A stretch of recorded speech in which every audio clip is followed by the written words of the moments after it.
Hello students, welcome to video classes. So today we are going to start the next chapter, wave optics. So at the time of introduction of the chapter, we have discussed that the light is divided into two parts. One is the ray optics and the second one is the wave optics. Okay. The other name of the wave optics is the geometric optics, or we can call it as a physical optics also. Okay. So these are the different names.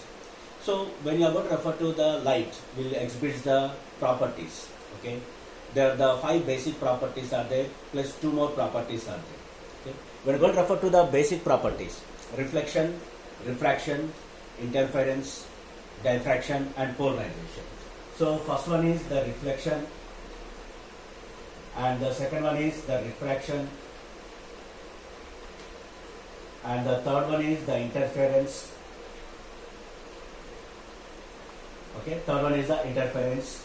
And the fourth one is the diffraction, and the fifth one is the polarization.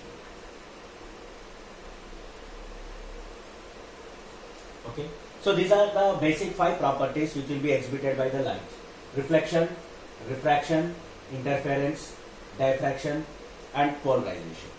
So we are going to refer to these properties, and also we have discussed that the light will exhibit the dual nature. Sometimes it will exhibit the particle nature and sometimes it will exhibit the wave nature. So based on that, what happened? The light will exhibit all these properties. So the scientists has proposed their theorems to satisfy all these 5 properties. So unfortunately what happened, if you want to satisfy all these 5 properties, definitely the single nature is not sufficient. Because out of them, the few properties can be explained by only wave nature, and few properties can be explained by both the natures. Okay, both the natures means both the wave nature and the particle nature. So when you go to refer to this, reflection and refraction can be explained by both the natures. Okay, reflection and refraction can be explained by both the particle nature we can explain and the wave nature also we can explain. But this interference, diffraction and polarization can be explained by only the wave nature. So that's why the light is going to be divided into 2 parts. First part, we are discussing about the ray optics. In that only we are discussing about the reflection and the refraction. Okay, in the ray optics we are discussing about the reflection and the refraction only. And now in the wave optics chapter we are going to discuss the remaining 3 properties. We are going to discuss about the interference, diffraction and polarization. Okay, these 3 properties we are going to discuss in the wave nature. And that too we are going to be having a formula. A boundary condition is there in which the light will exhibit the particle nature and when the light will be switching into wave nature. So to understand about that, the formula condition we are already discussed at the time of ray optics chapter. Once again I am going to be revising that. The condition is if B is very greater than under root of L lambda. Okay, B is very greater than under root of L lambda. If this condition is satisfied, then the light will exhibit the particle nature, or we are going to follow the ray optics. B is very greater than under root of L lambda. What are the terms here? B represents the size of the object which is interacting with the light. Okay, size of the object. And L lambda represents the wavelength of the light which is going to be interacting with the object. And L represents the distance between the object and the screen or the source. Okay, so this is the condition. That means this condition will clearly express that whenever the size of the object will be very maximum when compared with the wavelength of the light, then the light will exhibit the particle nature. If you want to exhibit the wave nature, okay, the light will exhibit the wave nature when B is very less than under root of L lambda. If this condition is satisfied, then the light will exhibit the wave nature. B is very less than under root of L lambda. That means the size of the object should be very minimum. Okay, the size of the object should be very minimum. Then only what happened, the light will exhibit the wave nature. B, size of the object. L, distance between the source and the screen, object and the screen, and lambda represents the wavelength of the light. Okay, so that means in this chapter we are going to follow this condition. Okay, what are the concepts we are taking, what are the consequences we are going to discuss? All the consequences and conditions will be based on this property or this relation. B is very less than under root of L lambda. That means instead of taking the objects in bigger size, we are going to take the objects which are very in small size. So that's why in the wave optics chapter we are going to discuss about the slits which are very small in size itself.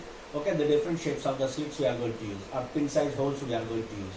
Okay, so this is the wave optics we are going to be discussing. Now the condition will be satisfied. This one, B is very very less than under root of L lambda. So in the wave optics we are discussing about the interference, diffraction and polarization. So briefly I am going to explain you what are the interference, diffraction and the polarization. First we are going to discuss about the interference. So interference we can discuss later because that is the main topic only. First we are going to start with the interference only. First I am going to explain briefly about the diffraction. So the diffraction means simply, I think most of you know about the definition. Do you remember the definition? The bending of ray of light at the edge of the obstacles will be called as a diffraction. Okay, the bending of ray of light at the edge of the obstacles will be called as a diffraction. That means, for example, if you are going to say that this is a candle you are going to be taking here, and this is a screen you are going to be placed, and exactly at middle you are just going to have a sharp edge object you are placing. Okay, a sharp edge object you are placing. Then what happened? The light coming from the candle is going to be incident, and you are going to get a shadow on the screen. How the shadow is on the screen? The ray of light is going to be traveling like this. It will be false at here, and another one it is going to travel at the edge of the obstacle and it will be comes in this direction.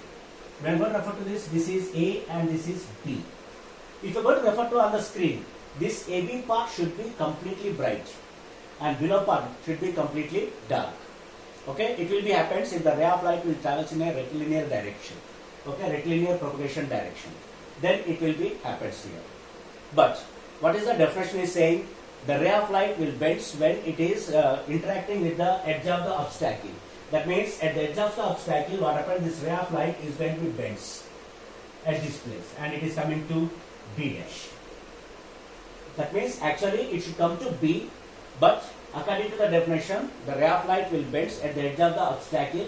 That's why at the edge of the obstacle it will bend and it is going to reach the B. Now what is going to happen here? Up to B, it is completely bright.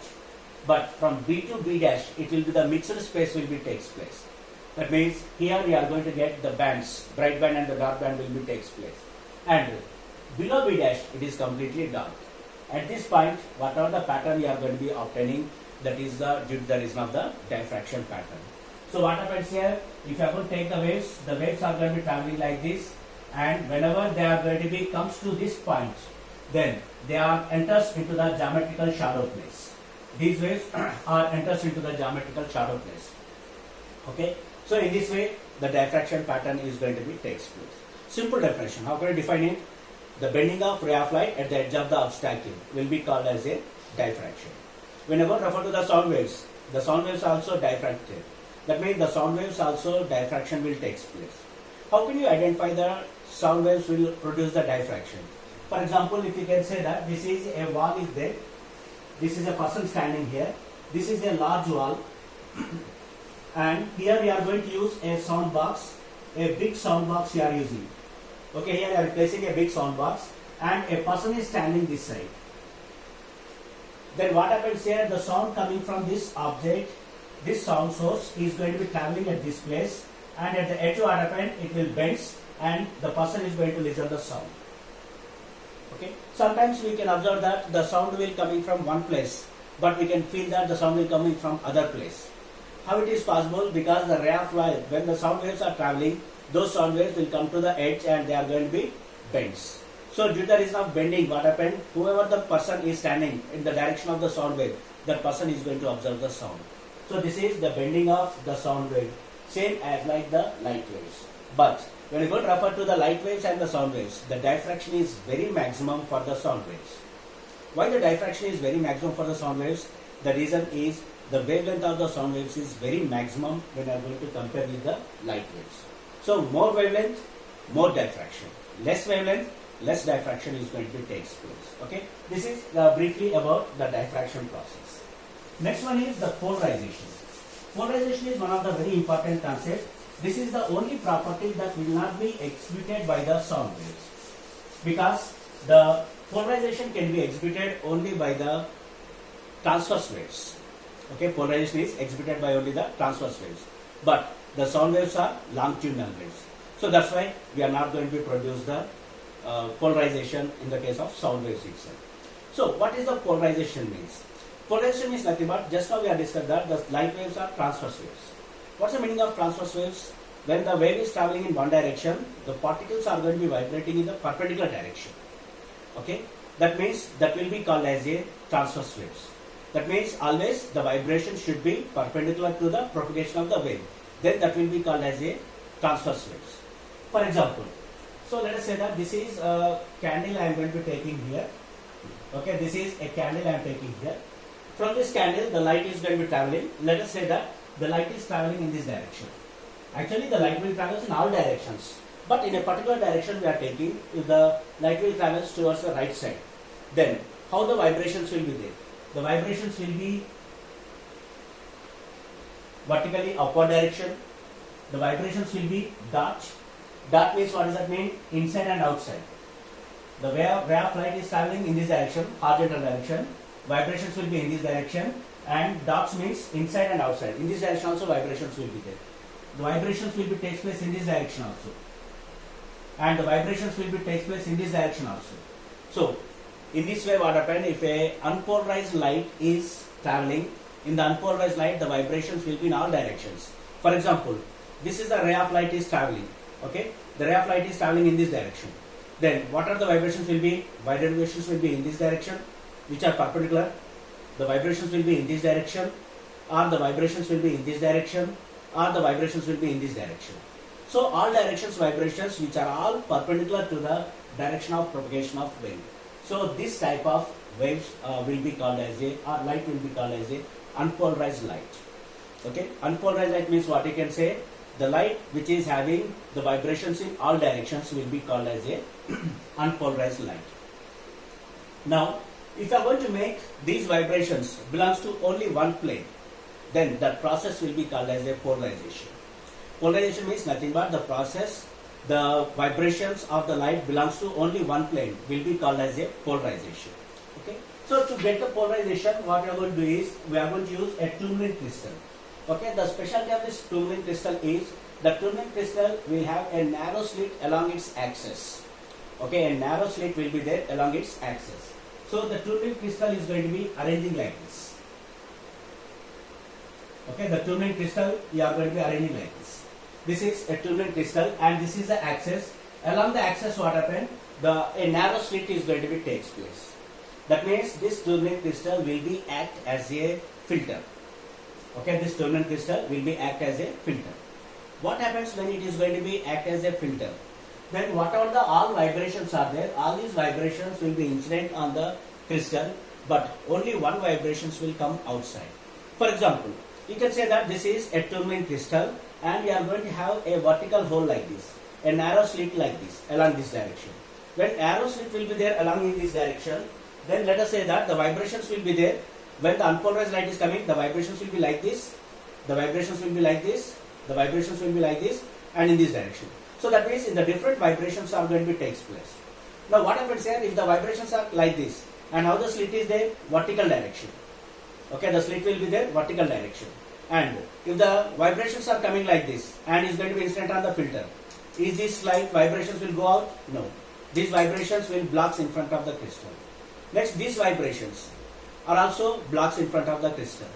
But if the vibrations are coming like this, false and it will be passes through it. Why? Because the slit is vertical and the vibrations are also vertical. These vertical vibrations are going to be incident on the crystal and they will come outside. And the remaining all directions vibrations are going to be blocks in front of the crystal. Like that, this crystal will be act as a filter, and whatever the light waves are coming outside, only one type of vibrations will take place. Only vertical components will come, arrow components will come. All the dot components and the cross components is going to be blocks in front of the tourmaline crystal. Now this is called unpolarized light and this is called polarized light. Now do you understood what is the difference between the unpolarized and the polarized light? Unpolarized light means the vibrations will belongs to all the directions. But polarization means the vibrations are belongs to only one plane, only one direction. So the process of making unpolarized light into polarized light will be called as a polarization. Okay, this concept, and we know that this concept can be explained only by the wave nature, and that should be, the transverse waves should be there.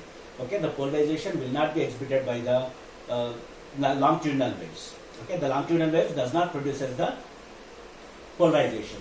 Due to the reason of this property only, the sound waves does not exhibit the polarization.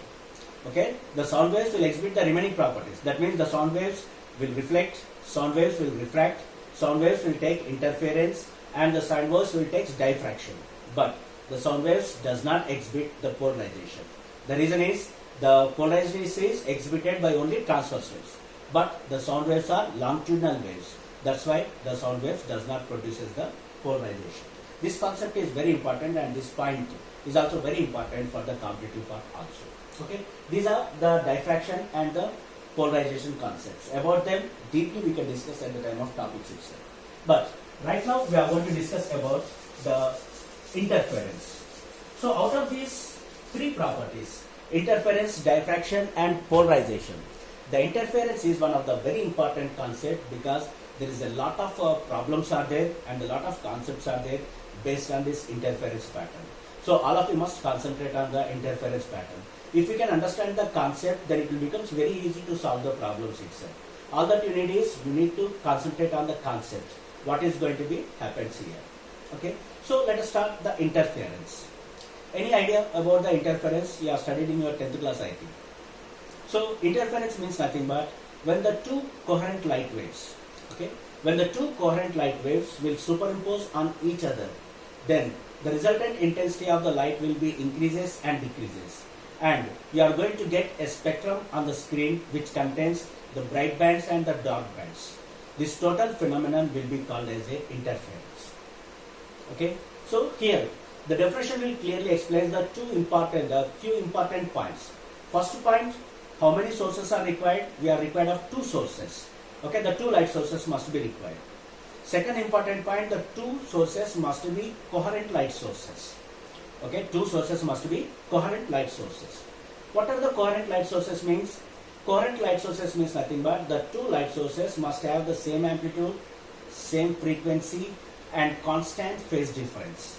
Okay, constant phase difference. If these three properties exhibited, then that will be called as a two coherent light sources. And to produce the interference, definitely we are in need of the coherent light sources.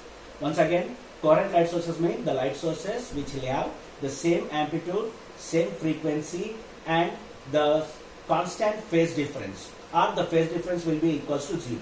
That means either the phase difference will be equals to 0 or constant phase difference. Constant phase difference means, what does that mean? The phase difference should be constant, it should not be changed according to the time. Then that light waves will be called as a coherent light sources.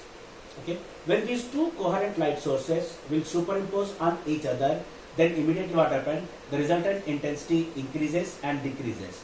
On the spectrum, on the screen, you are going to get a spectrum which will contain the bright bands and the dark bands. This total phenomenon will be called as a interference. Okay, this is the definition. So the definition is also very important, you have to remember. Okay, now refer to the explanation. Deeply we are going to discuss what happens when the two light sources are going to be superimposed. If you understand this, we need to discuss about the light waves. Okay, we are already known that the light waves are the transverse waves. Transverse waves means, what does that mean? If the wave is traveling towards the right side, then the waves are going to be traveling like this. These are called the transverse waves. And the transverse waves will contain the crests and the troughs. Okay, crest and the troughs. What is this part is called? Crest. And this part is called trough. Okay, the transverse waves will contain the crests and the troughs. Crest will be on the positive side and the troughs will be on the negative side. Okay, so this is the crest and the troughs. Next, how can you find out the wavelength? To find out the wavelength, this is also a crest. This is also a crest. The distance between the two crests will be called as a wavelength, or the distance between the two troughs will be called as a wavelength.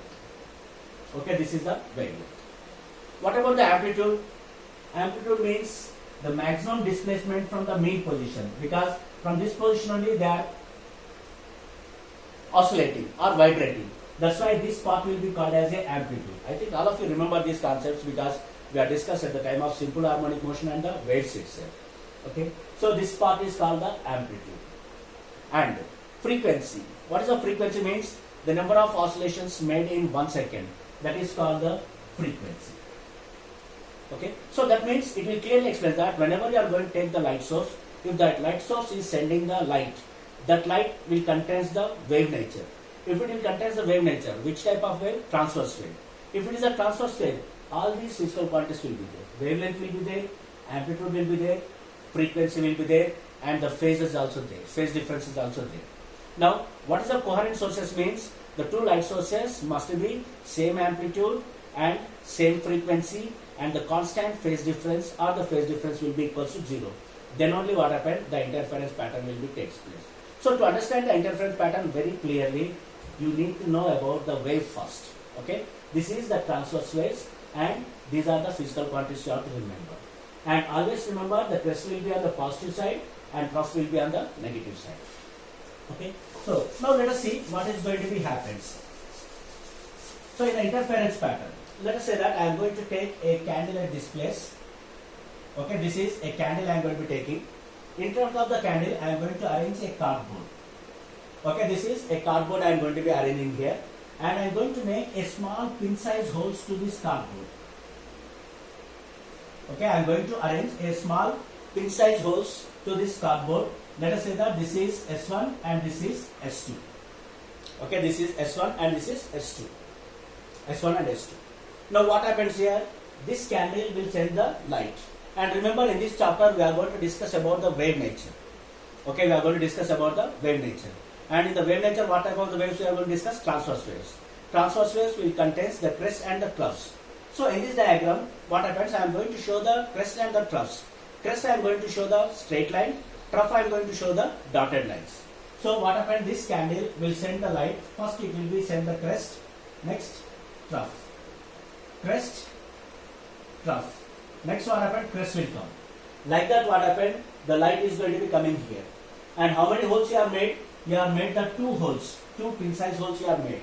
And when I am going to see from this side, okay, if I am going to see from this side, how many sources I can found? 2 sources I can found. One source is S1, another source is S2. And these both sources are illuminated by the same source. That's why these 2 sources will be act as a coherent light sources. Okay, these 2 sources will be act as a coherent light sources. So that means these 2 are coherent light sources, means these 2 light sources will have the same amplitude, same frequency, and constant phase difference will be takes place.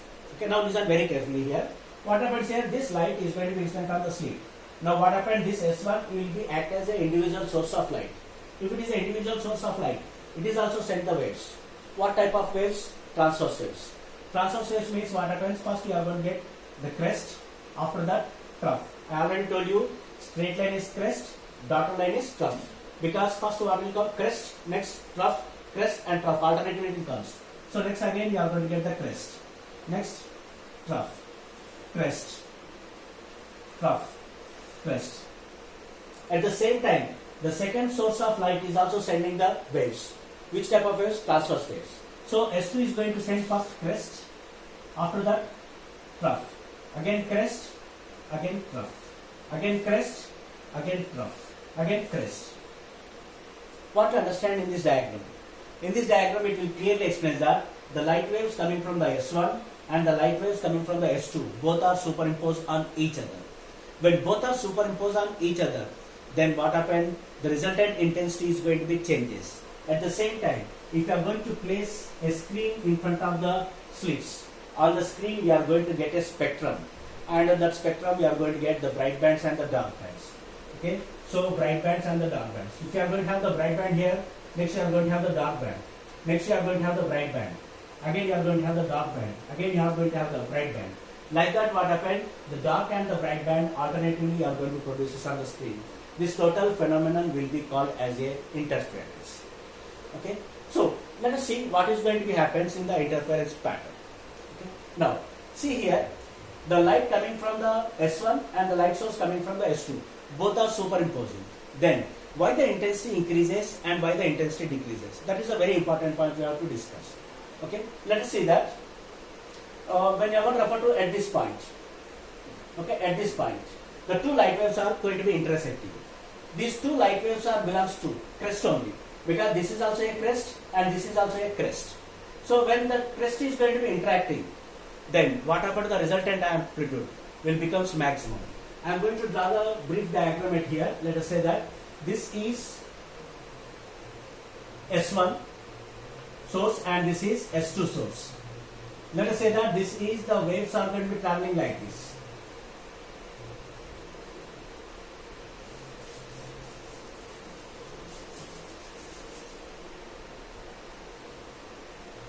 Okay, this is S1 source. What type of waves it will send? It will send the transverse waves. This is the S2. And you are going to say that this is also going to be sending the waves like this. Okay. Now we are going to refer to this part.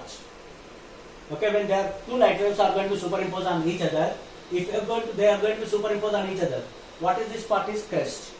This part is crest. Both are on the positive side. Okay, this is the +1 amplitude and this is also +1 amplitude. You can add them. What happened to the amplitude? 2 plus 2. So what is happening here? When the crests are going to be interacting, then immediately what happened?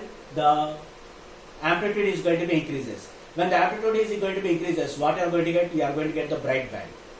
Next, if you are going to refer to this part you are going to refer. It is trough, it is also trough. This is -1, this is -1. Okay, this is -1 and this is also -1. This is trough and this is also trough. When both are going to be superimposed on each other, -1, -1, -2. That means here is also amplitude increasing, but which side? Downward side.